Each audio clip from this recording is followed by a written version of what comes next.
I'm going to start admitting them. Yay. Yay. Hi, everybody.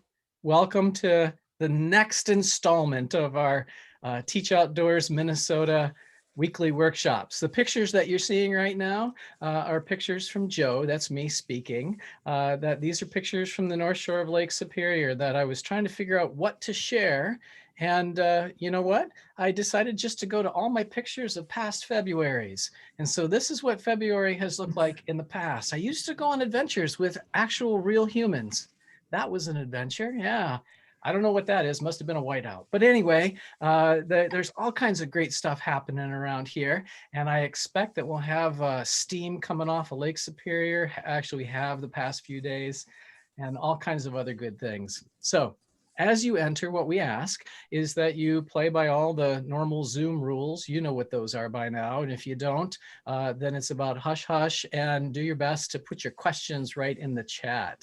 Those types of things. In fact, one of the things that we ask is that you, as you enter, is to select the chat and go ahead and tell us where you're from and you know who you are and not your whole childhood story or anything like that, but give us a sense of what's going on. It's fun to know who else is a part of this community. And that's what Teach Outdoors Minnesota is actually, is it's a community of people that come together and we do our best to share with each other things that we think will help each other to teach outdoors.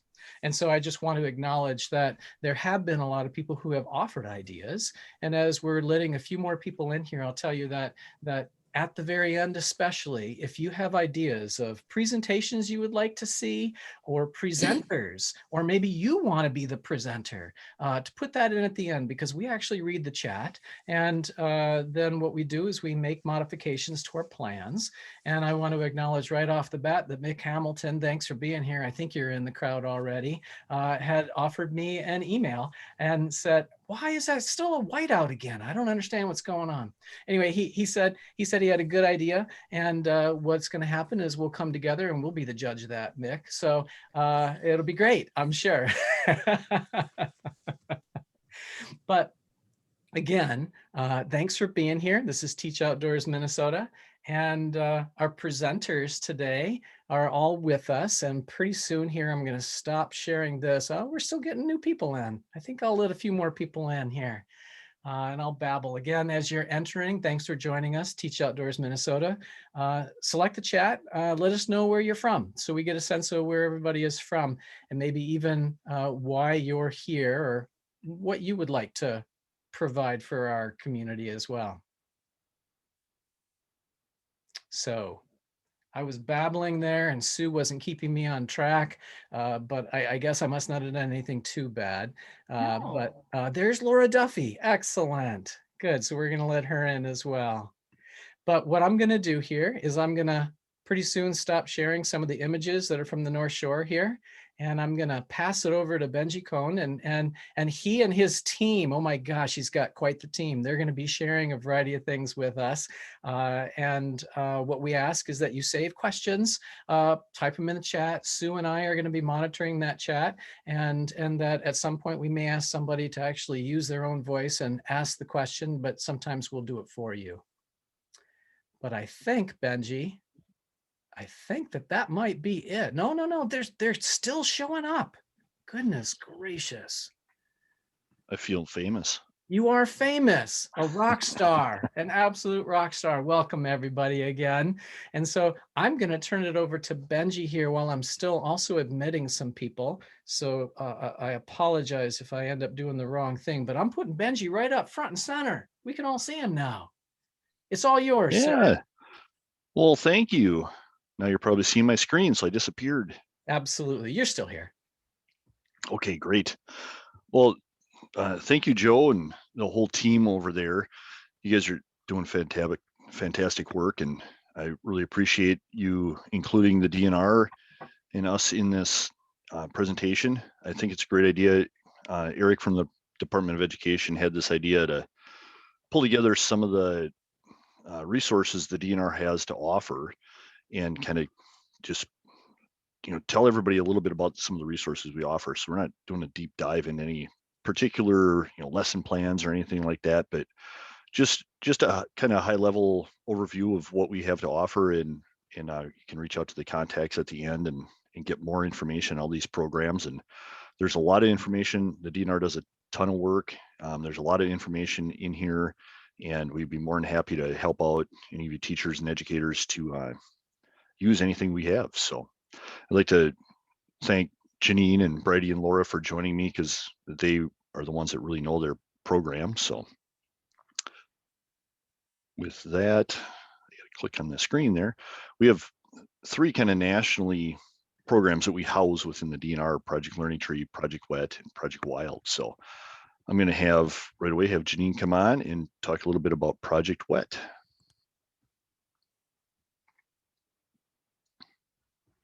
And I think you're muted, Janine. That's why I asked if you heard me. Hi there, thanks for joining. I head up the water education program for the state of Minnesota, and I serve as the Minnesota Project Wet coordinator. As Benji said, the DNR administers Minnesota Project Wet, which now stands for Water Education Today, which was a recent name change that happened in March of 2020, which encompasses audiences, kind of well beyond the classroom teachers. It's an award-winning local, national, international water program. And roughly we reach about 20,000 people annually using these resources in a variety of ways. Next, Benji.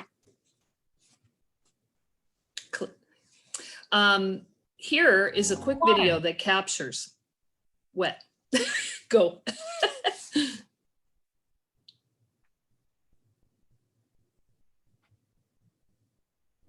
Water. It's a vital ingredient for life on Earth. It grows our food, powers our industry.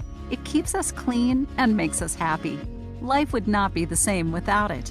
But our water is threatened by pollution, mismanagement, and Earth's changing climate. Project Wet, Water Education Today, provides the critical link between today's water stress and tomorrow's thriving communities through proven science and hands-on learning. Our goal is to advance water education to help address global challenges and inspire local solutions. Project Wet is for everyone. Educators and students of all ages use our lessons in their classrooms. Corporations rely on our practical approach to teach their employees the value of water and its inherent connection to STEM. Millions of people in 80 countries and all 50 states work with Project Wet each year. We envision a world in which action-oriented education enables a better understanding of the value of water, ensuring a sustainable future for all of us. We can't wait until tomorrow to better understand the value of water. We need Project Wet, Water Education Today.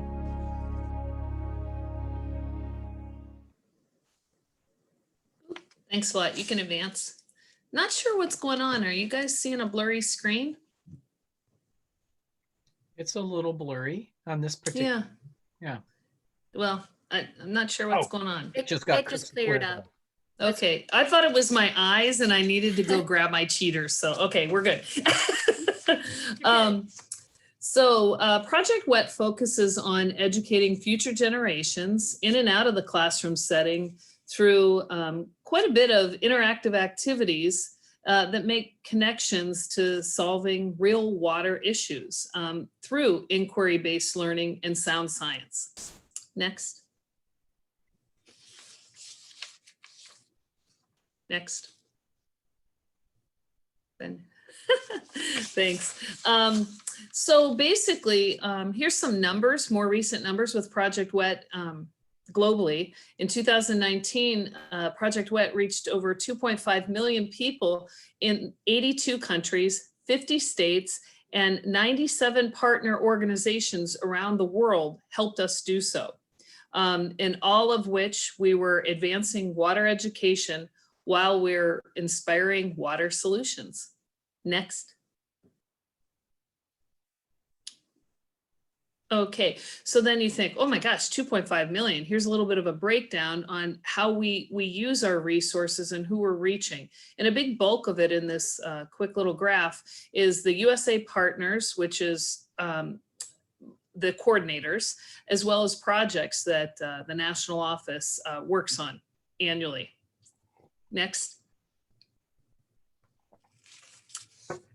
Next. Okay. And then breaking it down a little bit further to where teachers are concerned, you can see a little bit of a graph of the major group of people that are using it are in the urban setting, which is not surprising because that's where our populations are. But it's really interesting, you know, the lay of the land. Next, please. And then in Minnesota, Project WET over the years started in 1996 when it was brought into the DNR and has traveled through, and you'll see a spike in around 2013. And that's when we really thought about like working more to partner with other groups. And when we started doing that, the numbers just got larger and larger. Next, please. And, you know, exciting this year is a lot of new resources for Project WET. We have new online trainings, so a teacher can take a training online. At a later date, we'll be offering in-person trainings again. We have a kids discovery series, which is off to the left of the screen, and digital classroom packets, as well as student-led experiential learning, which is virtual, and you'll see that on the right-hand side. And that's all part of this suite called the new WET Connect.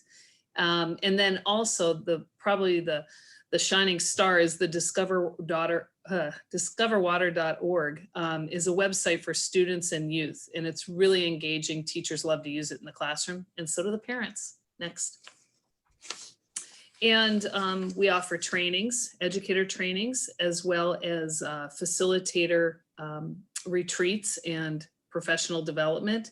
And some of the new resources that you see on the left of the screen are the new climate change curriculum that just rolled out this year as well as a newer curriculum, Getting Little Feet Wet is our early childhood. And we reach a lot of different learning styles through a variety of different resources. Next. Next. Okay. And water education goes beyond just the books. If you notice here in these pictures off to the left of the screen is a little girl at a water festival. So Project WET offers water festivals, also stewardship projects and habitat projects in their communities. In the lower left is we teamed up with the governor's fishing opener, and we did some water activities with that group, as well as citizen science projects. Next. Next. Oh, okay. Project WET, Water Education Today, is aligned with the Next Generation Science Standards and Common Core. We also have a suite of early childhood correlations. As I said, we offer the trainings online currently. And then we also have a portal. Once teachers have been trained, they go through and they have access to a worldwide portal with a whole lot of resources for teachers all over the world. We focus on different curriculum materials, and some of them might be wetlands and early childhood or oceans. And so there's a lot of opportunity to get engaged and learn about water and get our kids connected to water. And again, I'm your resource here, and I would be happy to assist you on your water journey. So with that, I'm going to pass it on to my colleague. Thanks so much. And we get Briedi Scott to talk a little bit about Project Wild. All right.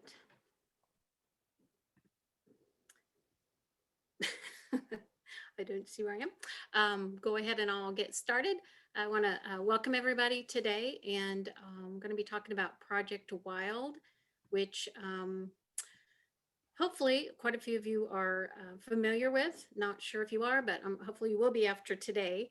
It is along with the projects, but it is an interdisciplinary conservation environmental education program, and our emphasis is on wildlife.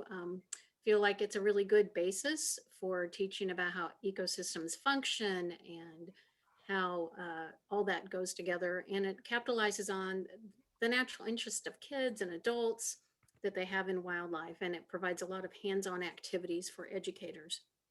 One thing that's really great about Wild is that it can be used in a variety of settings. So whether you are a formal, non-formal educator. If you're with younger children or you're secondary, you can be in ag, you can be FFA, you could be a scout leader, youth leader, naturalist. It can be used in a variety of settings. And so that's what makes this program really good. The books that you see here are Project Wild and Aquatic Wild, and fairly large books. They get redone every so many years. And there's over 80 activities in these books. And the one I'm going to talk about right now is the one on the left, with the deer and the flowers on it. That is the Project Wild, we call it the terrestrial unit. And it has over 80 activities, a lot of diversity of topics in species, and all kinds of species. So it's wildlife, but it's not just the cute and fuzzy wildlife, like there's the deer. A lot of people have heard about deer, which is a traditional activity that's been around for a very, very long time and a very good one. Bear, birds, amphibians. We do things on pollinators. Just run the whole gamut. So about any topic that you might want to cover in your class is most likely in Project Wild. The books are also, the activities are divided into 3 main sections. We have the ecological knowledge, social and political, or I like to say also cultural knowledge, and then sustaining fish and wildlife resources. The ecological knowledge, of course, is we're trying to develop a basic understanding of the characteristics of the environment, how they function, how those ecosystems work together. Social political is just like it says, and the culture, it helps kids, students examine how those human cultures work towards their attitudes towards natural resources, why they think the way they do, maybe why they make the decisions they do, and how we can all work together in those decisions. Project Wild, I'll get going here. Project Wild, it is administered by Association of Fish and Wildlife Agencies, AFWA, which DNR is part of, and it's sponsored. It's an international program as well. It's been around since 1983.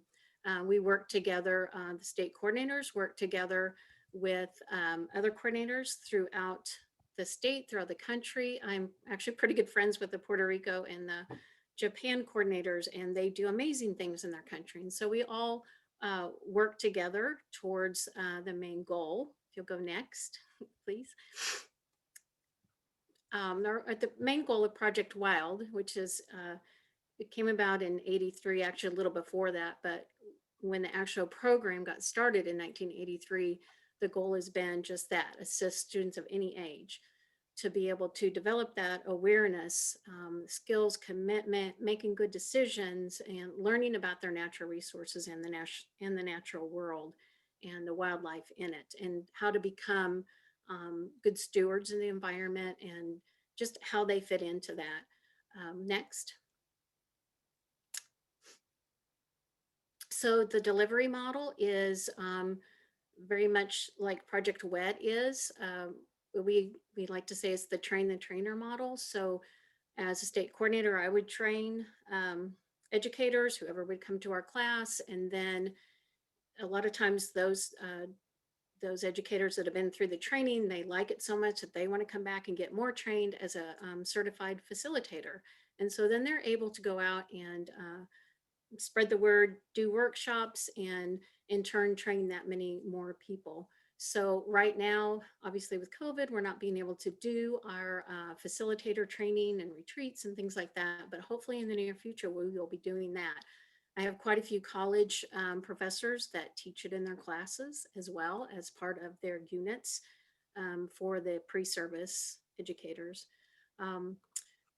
Over 1.5 million educators have been trained, and again, that's a kind of a trickle down effect. And so over 1 million youth, which is it makes it one of the biggest wildlife education programs in the world, because it's trained so many kids in this area. We do also have Growing Up Wild and Wild. I'll talk about Growing Up Wild and Flying Wild here in just a little bit. since we're not doing the training in person right now, you need to go online and do it. And I'll show you how to do that in just a moment. A kind of a quick rundown on the program guides. Again, they're hands-on. That's what makes them so usable, is that they're fun, they're hands-on, they're easy to use for teachers and for educators. They can be used in a variety of settings. It can be indoors, outdoors. They're so variable in where they can be used. And I think another thing that makes it a really good program is that there's scientific accurate materials. So they're studied thoroughly, field tested, evaluated by a lot of teachers and natural resource workers, so that what you get is a really good, effective program at the end to use. And they're all tied in with STEM, which is extremely important at this time. Conservation, career, and occupation connections have been added as well, so you can spark that interest in those kids at a young age, into what kind of career they may want to go into. The formats are set up great. It's a little sidebar down every one of them that has everything you would need to know on what the activity is, how it's set up, how many people it takes, specific vocabulary, the time, everything that you would need. So it's a very easy setup. There's a background section, and I feel like that's really important too, so that if it's maybe a topic that you're just maybe kind of learning a little bit about yourself, but you want to explore more with your kids, it gives you the background so you don't have to spend a lot of time researching it. It's all right there ready for you to go. Assessments are in there, and the appendices are very, very handy, because you can look up things if you have a topic you want to look up, if you have a grade, it doesn't matter, it's all right there for you. Our next thing is a Growing Up Wild, and that's been it's since 2009, and it's an early childhood education program, pre-K. And if you look on the left there, the little rectangle, that is a picture of the actual book. And if you want to go to the next one, please. It builds on it, but it builds on the kids' natural sense of wonder, which I found is not very hard to get that going. So it just kind of channels that, helps them with scientific inquiry, STEM applications, even at that young age. And it really gets them to explore that world around them. And these are just a couple of examples. Ants on Parade. I mean, you can do scientific method. It's a great program to get kids started, whether you're in childcare, preschool, any of that is great. Growing Up Wild, it's again, ages 3 to 7. I've used it in kids up to 2nd and 3rd grade. It can be adapted. Most educators are great at adapting things. So don't let that scare you off if you're maybe in that kindergarten to 1st or 2nd grade. 27 hands-on nature-based units, and they are broken down in a lot of different categories. Facts, words, there's a wrap-up, there's math, there's the Healthy Me on here that goes along with the My Plate food guidelines. So there's a snacks that has to do with whatever you're learning, whether it's ants or if it's turkeys or whatever, a fun snack that they can make. Music and movement is a fantastic part of this, and so is the art. And so there are large books, double pages for every activity, and everything's set up for you to go with those as well. Okay, next. Blowing through these. Last but not last but least, but we have Flying Wild. It is available online through AFWA. Right now, it is something that I would lead a workshop on. Right now, we aren't able to do that, but you can buy it separately. It is for middle school students about birds, habitats, migration. It's also set up to do a bird festival if your school wanted to do a bird festival, or your nature center wanted to do a bird festival. I've pulled lessons out of these and done them in classes, and so it's a great resource. Visit with me about that later if you are interested. All kinds of activities, and what's really neat about it too is that they are there's teacher-led, volunteer-led, and student-led activities. So you have a really wide gamut there that everybody can get involved, and it gets them up, gets them moving, just like all of the Project Wild activities do. And you can go to the next one. just going to wrap this up, but as far as Project Wild, I hope to hear from some of you. Again, it's a great program. It covers so many subjects. It's not just science.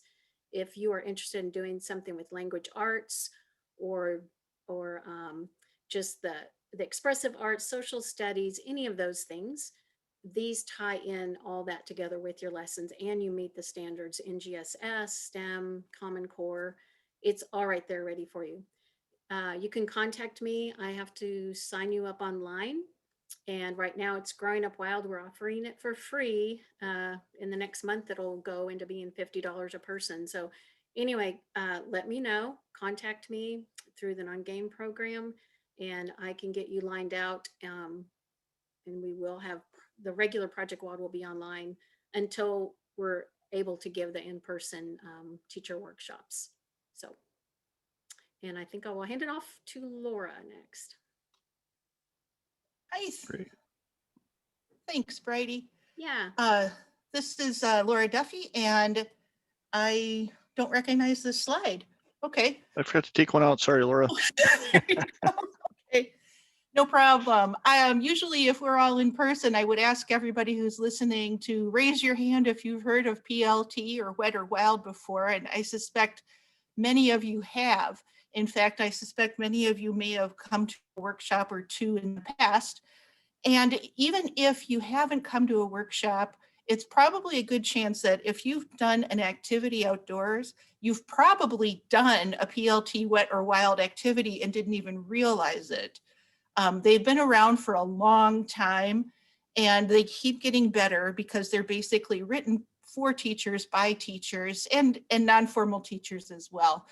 So I'm not going to repeat a lot of the things that Briedi and Janine, because if you know PLT or Wet or Wild, you kind of know them all. They're all book-based and activity-based for science, English language arts, social studies, art, math, everything.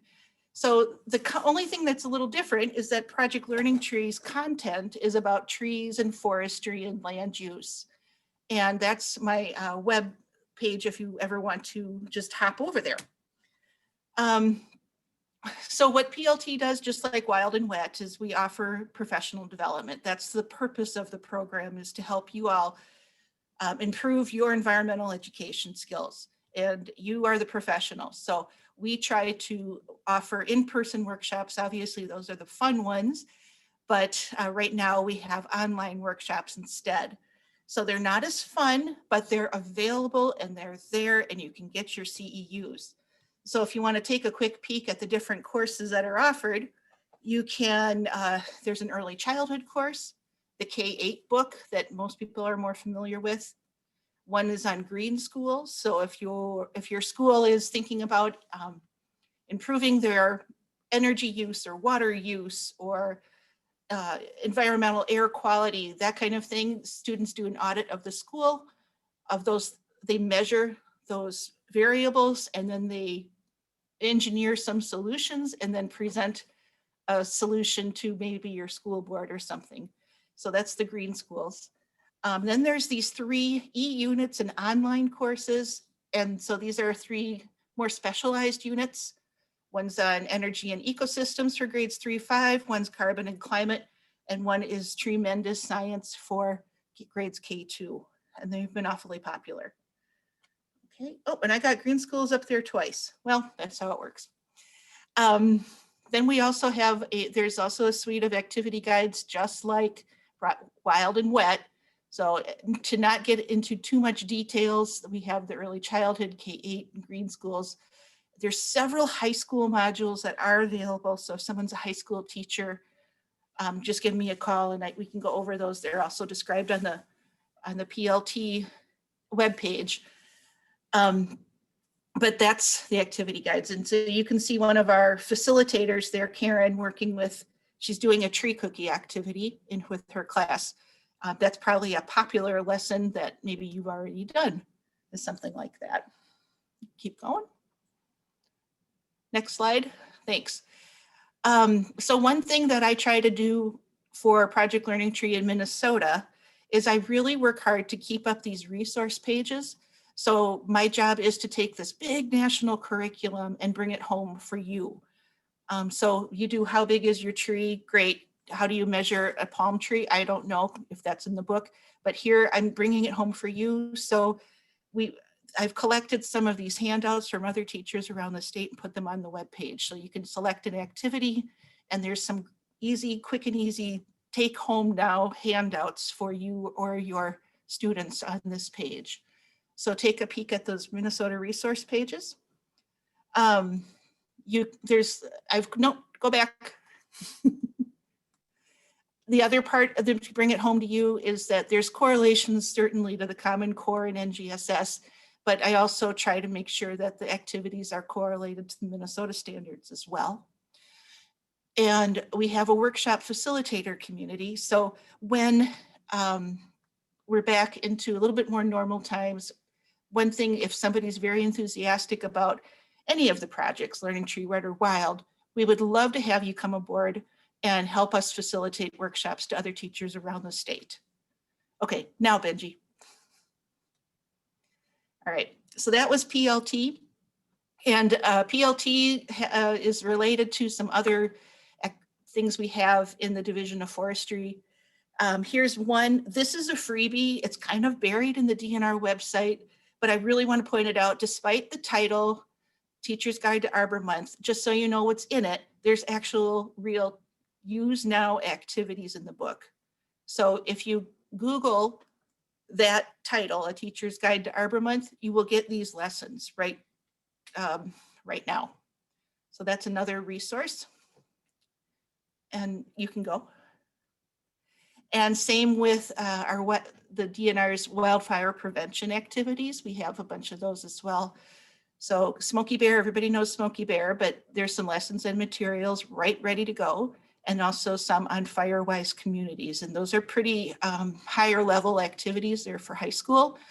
But if you do want to get into some serious science and math, Firewise communities curriculum is pretty good, pretty dense. Okay, next one. And then I noticed that quite a few of you who are on the chat have identified yourselves as being part of the school forest program. So I'm going to segue away from PLT Wet and Wild and go right into school forest. School forest program is a program that is the place where we do environmental education. So we have about 150 schools around the state. I think, yeah, 148 schools around the state who are enrolled in the program. And when you're enrolled, you get a host of DNR benefits, one of which could be a free workshop from the DNR to come out and work with your teachers to introduce them to environmental ed if that's what's needed, to practice some PLT Wet or Wild lessons out there if it's needed, whatever that's needed. You also get DNR forester help to help manage the school forest site. The forester can advise and connect you with some local resources to keep that outdoor site functioning for your use. The one really cool thing about school forest that I've always really championed is that teaching staff turns over and teachers will retire or move on to a different district or whatever. And then your local champion might leave for your school forest.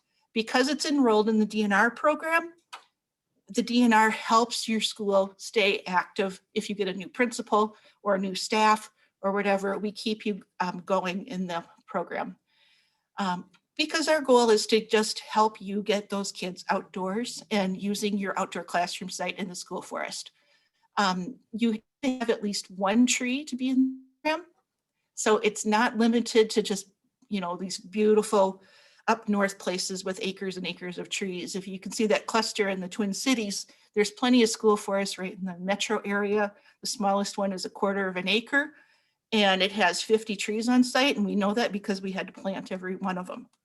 So they do range. The biggest school forest in the state is up north at something like 300 acres. Wouldn't that be fun for everybody? So you can use any nature area. Okay. And I guess that is it. So you can check out the school forest website if you want to see if there's a school near you on your map. Thanks. Well, thank you, Janine and Briedi and Laura. That was awesome. I was trying to anticipate the slideshow. It's harder to do than I thought it was. So there's a little bit of lag time, but I'm going to get on here and cover. So I'm Benji Kohn. I work with the Mentor Network program in the outreach section of Fish and Wildlife. And I wanted to just cover a few of the other programs that aren't, nationwide programs. They're not really a curriculum-based program, but they have some great resources to them.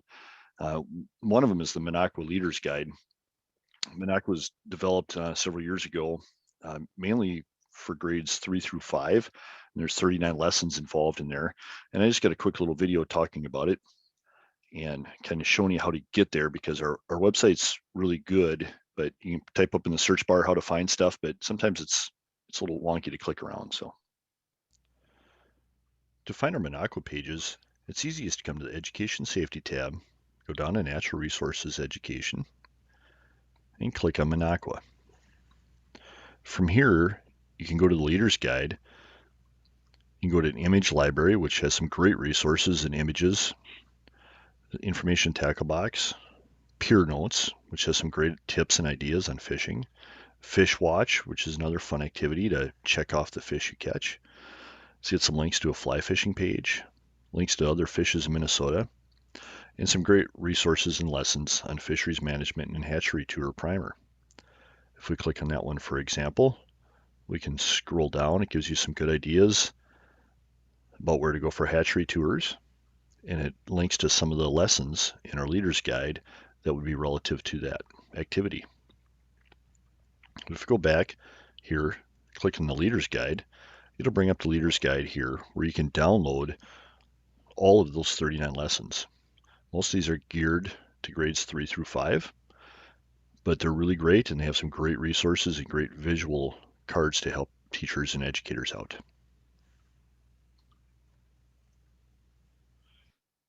So that's our Minocqua Leaders Guide. It's a really fun program.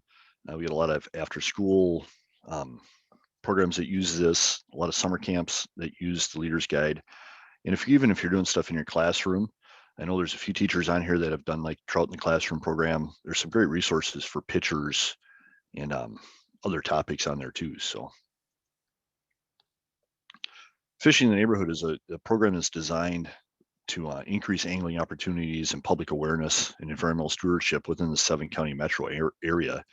This is run through our fisheries department, actually, and we have a map of all the lakes in the 7-county metro area where you can go and fish. They're stocked purposely for fishing with kids and beginning fishing. There's some great resources on there. One of the really cool things about the FIN program is you can call one of the fisheries office, either West Metro or East Metro fisheries office, and they do have some loaner equipment. They actually have a trailer they can haul out there. Obviously, right now, we're not allowed to do too much in-person stuff, or any at the moment, but the resource is there for hopefully this summer and moving into the future, we'll be able to do some of that. So our Fishing in the Neighborhood program is a really excellent program to get kids involved in fishing.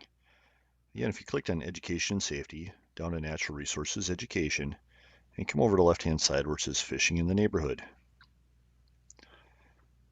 From there, you can watch a little video, learn about the program, download the Fin Fishing Guide, or on the left-hand side, you can have links to stocking, fly fishing, ice fishing, videos in Spanish, kids fun, something about the ponds that are stocked for the Fin program, and a bunch of fishing tips and equipment. I think one of the fun things with Minocqua too is the stocking maps. Statistics is always a big thing to play into some of the teaching too. So a couple of the other pages we've worked on a lot here in the last year or two are Learn to Fish, Learn to Hunt pages.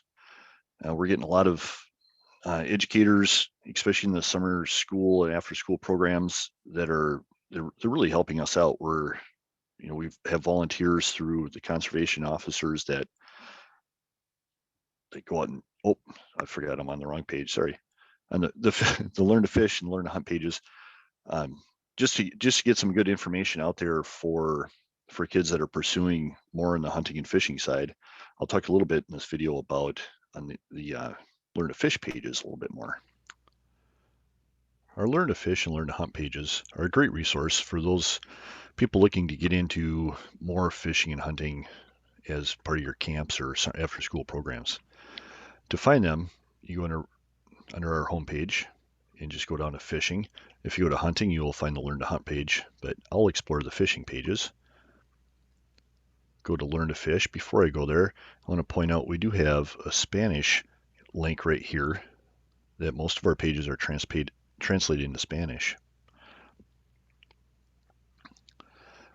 But if you just hit the Learn to Fish program, you'll come up with a whole bunch of great resources for finding a place, how-to guides, other opportunities. So you can click Start Fishing. There, tell you how to buy a license and who needs a license, rod selection, how to outfit your tackle box, baiting your hook, setting the hook, how to land a fish, all kinds of great resources on here. How-to guides. It's great if you want to go, say, fishing for crappie. You can click on crappie. It shows you a picture of it. It'll tell you when to fish, where to fish, how, some gear that's good, and some basic biology about the fish. You got opportunities in our ice fishing. We got to learn to ice fish. We also do all the seasons, licenses, regulations, and some safety concerns also on these pages. So this is Learn to Fish. Learn to Hunt is real similar. If you just go to hunting and Learn to Hunt, you will find a real similar setup for that. Thanks. Learning to safety education, which I started talking about in the last slide. Safety education is becoming, especially with COVID, we're having a really hard time keeping up. It's run through our enforcement division. It covers everything from hunter education, firearm safety, snowmobile, watercraft, and off-road vehicles, four-wheelers and side-by-sides. And younger kids really need to get certified to be able to do that stuff, to get a firearm safety license to hunt or a permit to be able to drive their snowmobile. They have to attend these classes. So we've, especially in outstate Minnesota, we've had a lot of programs, after school programs, and summer programs that are starting to offer these programs to students as a way to build the roster a little bit. And it's a great way to get kids involved and keep them involved in the outdoors. So our safety education programs are run through our Department of Enforcement. These are becoming more popular programs and harder to get into, is kind of the reason I bring it up. A lot of after school programs and summer programs are finding that they can run these programs during a camp or something like that, along with our enforcement or other volunteers to come out and help teach. And it's a great way to get the kids involved and to help get them certified to operate boats, to hunt, or to drive snowmobiles in the winter. So if you go under education and safety, there's a boat and water safety classes, hunter education and safety classes, and there's a recreational vehicle safety classes. Students all need to be certified in all these if they're going to be out driving, and they're all a little bit different on the age restrictions, but it's a great way to get your kids involved and keep them involved in the outdoors. And you can go to any of those pages and find help, other volunteers, or through our enforcement conservation officers, or you can actually become trained to be an instructor and do those programs for your camps or your summer after school programs also. Just a great way to expand your offerings a little bit, and you always help us out and get kids up on their safety certifications and get them out enjoying the outdoors more. One other program that we house in the DNR is the Archery in the Schools program. In this program, we do work with like YMCAs and some summer programs that are that use this, not necessarily just schools. So, but schools can apply for archery equipment and they come and sign an income agreement with the DNR. The equipment is ordered and is delivered to the school, and then we have state certified trainers that help conduct the training and workshops for the teachers. And we actually have a statewide tournament for this. It was done virtual last year. It's gonna be done virtual this year too. So it's a really cool program. We're getting a lot of schools involved in Minnesota, and it's another way to expand some of your programming. So I think that's the last one I had. So Because thank you for everybody. We can pop into the chat and answer some questions there. I wanted to leave a resource page up here. Again, thank you to Janine and Briedi and Laura and Karen. I think she's on to help answer any questions from the school forest program. Craig Kiger is the contact for the archery in the schools. And Eric was kind of the one that kind of helped pull this together. He's a great resource, works for the Minnesota Department of Education. If anybody needs any help with academic standards or aligning outdoor learning to the standards or implementation practices, he's a great resource to reach out to too. So I will leave that up there for a minute. And I don't get to see a whole lot of the Q&A. So if anybody has any questions, Joe, you can help us out on that part, I'm sure. You bet. And so Sue and I are looking at the chat here. And Anna, by the way, just put in the link to CEUs for anybody. And while you're preparing your questions, I just want to acknowledge Benji's contribution and the fact that he was able to talk even while drinking water. I was impressed. If any of you watched that, wow, he is a magician of sorts. Anyway, the point is that you can put your questions in there in the chat. And until we get somebody in there, I wanted to also acknowledge that everybody who's here has something to contribute, and that if you have ideas on different sessions that we may hold or different people, please feel free to put that in the chat, that we read all of that. And I'm going to acknowledge one last thing before somebody actually asks us a question, that I noticed that there were quite a few people, maybe about a quarter of the folks who are here right now, who showed up about 10 minutes after we started. And so I'm curious if our start time might not make it possible for you to join at that time. Well, there's a couple things. One is that we record all of these sessions so you can watch that. But then also, maybe if a significant part of the community that shows up isn't able to show up at exactly 3:30, and it'd be better if we started a little bit later, we'd like to know that. So there you go. So Benji, if you can stop sharing, we can get everybody showing up here. Excellent. And now we should be able to see everybody. And especially if you go up to gallery mode, you can see all the smiley faces out there. But I'm going to open it up. Are there any questions anybody has? Joe, this is Leanne Weichel. Can I just make a comment? Yeah. I teach in a public K-5 building, and it's Jeffers Pond Elementary, and it's probably been 10 years, but through trainings here in our building, got most of those DNR curriculum trainings, and they're awesome. Like, they make things so hands-on, so easy to do. Even like I've used Flying Wild. I've used that for first graders. We did it's really easy to adapt things from the curriculum down to what you need in your grade level. And everything's done for you, and it's in color, and you just print it out, and they're awesome. So I've used them in my eco adventure camps, in my classroom, in so many ways. So that's just my plug for the day. And I was trying to think of which one might be my favorite, and it would be really hard to choose. Great. They're just really, really good, really, really well done. And I recommend them for anybody from summer camps to actual classroom science use. They're pretty amazing. Okay. That's my commercial. I did not get paid to say all that. Briedi, you must have paid her to say that. That's my only guess. I can't say. No, but I feel like she might be earning herself a new updated book from all of us. What do y'all say? Jeffers Pond Elementary, Prior Lake. You know where to send it. All right. At least she didn't pick her favorite, or the three of us would have to duke it out, I think. Right. Yeah, totally. But yeah, no, thank you very much, Karen. Yep. That was awesome. Much appreciated.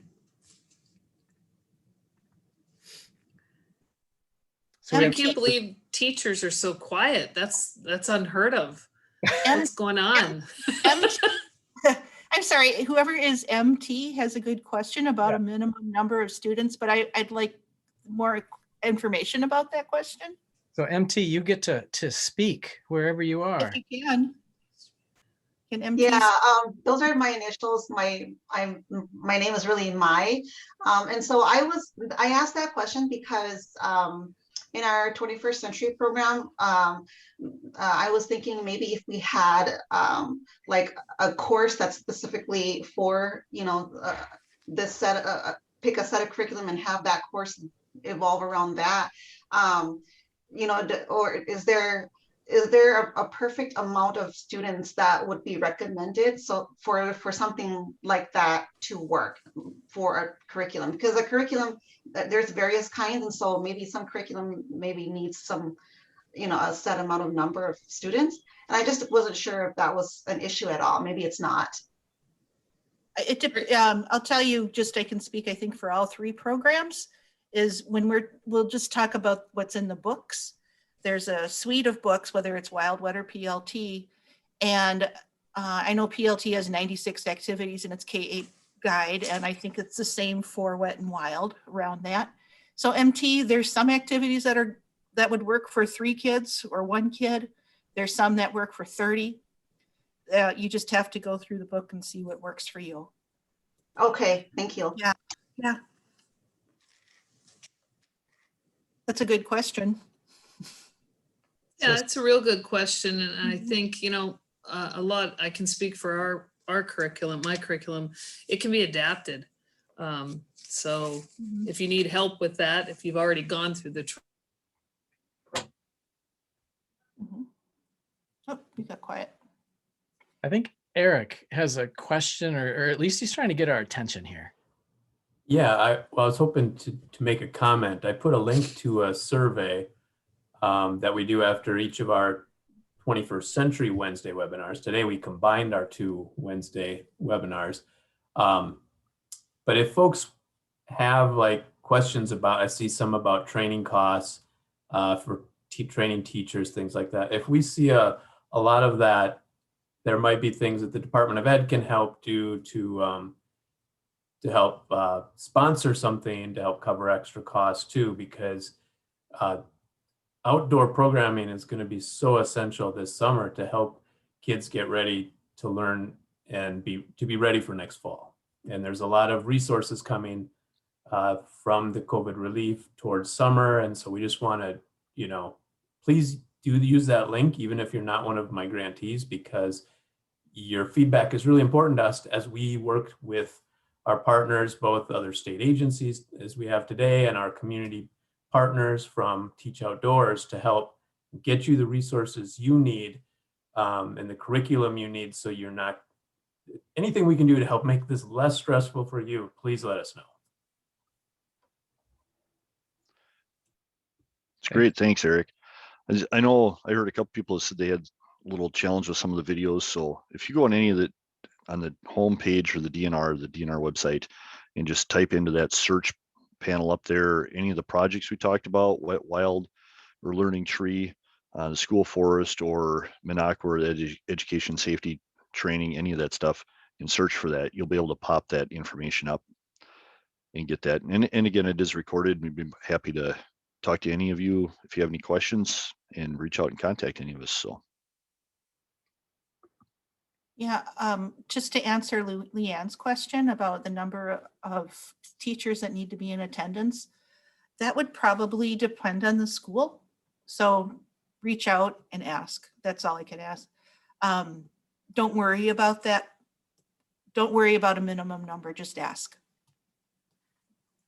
And to add to that, Laura, I think the beauty right now, you can do it as an individual. It's all online, and you can be trained individually. And we have different mechanisms for it, but I think all 3 of ours are online. So you don't have to wait.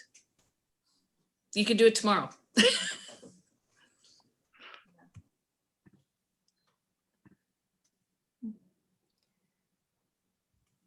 Cool. And I just want to acknowledge what Janine just said, is that one of our goals with these workshops also is that as people leave, that they think, oh, I could do that tomorrow. So thank you for saying that.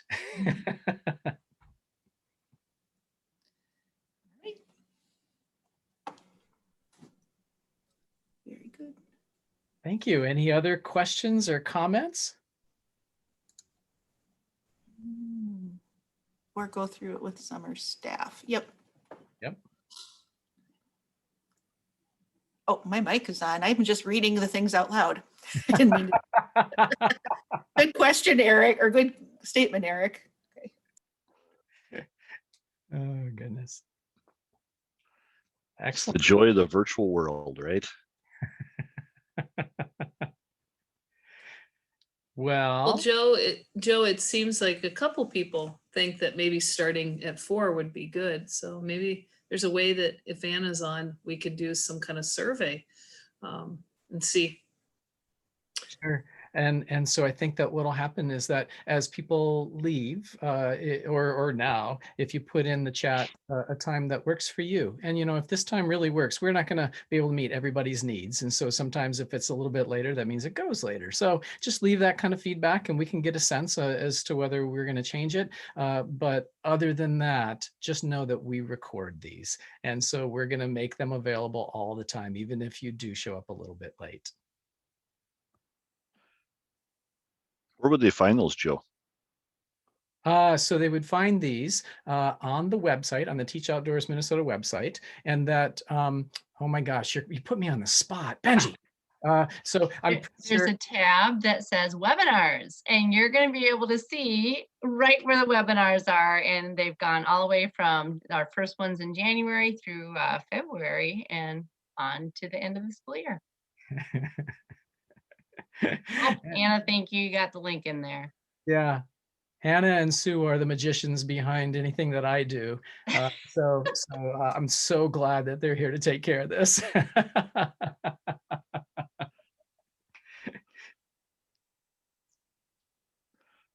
Excellent. Well, I think that maybe we've reached the end here. So again, if you have any comments or any ideas, leave those in the chat, and know that next week we're going to meet again. We're planning on 3:30, and if we're going to make changes to the time, that'll be a few weeks out. So we're not going to change that immediately for next week if it does get changed. But we'll be in touch with everybody, and you be in touch with us too. So It's ice fishing next week, isn't it, Joe? oh, I have no idea. It is ice fishing. It's how to take the kids out on the ice, and two fabulous people. One is a FIA teacher at a local school, and another does quite a few different things and actually does dive guides where they go and get invasive species out of the lakes in the summertime. So please check in. I think it's going to be very, very entertaining and eye-opening, because I don't know how I'd take a whole group out. There you go. I've worked with them before. They're a lot of fun and they're good entertainment. So That's what I hear. well, thank you, everybody. Appreciate your time, and I look forward to hearing from people. So as I'm sure Janine and Briedi and Laura do too. So thanks again. Yep. Thanks, everyone. Have a great one. Thank you for coming. Thanks.